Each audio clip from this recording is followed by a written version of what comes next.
আসসালামু আলাইকুম প্রিয় দর্শক মণ্ডলী।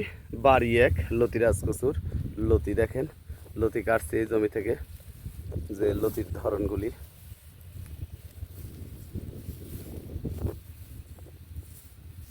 একটা লতি 1.5 হাত 2 হাত করে লতি আছে, 2.5 হাতও আছে।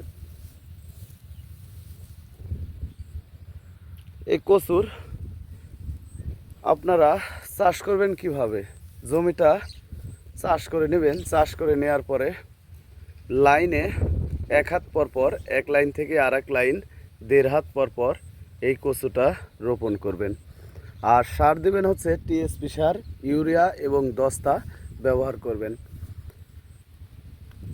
আর আপনারা এই লতিরাজ কচুর জমিটা পরিষ্কার পরিচ্ছন্ন রাখবেন। আর যে চারাগুলি লাগাবেন প্রত্যেকটি চারাতেই আপনার লতি থাকবে, প্রতিটি চারাতেই লতি থাকবে। তা আমি দেখাবো। এই দেখেন যে চারাগুলি, চারাতেই লতি, প্রতিটি চারাতেই লতি থাকবে।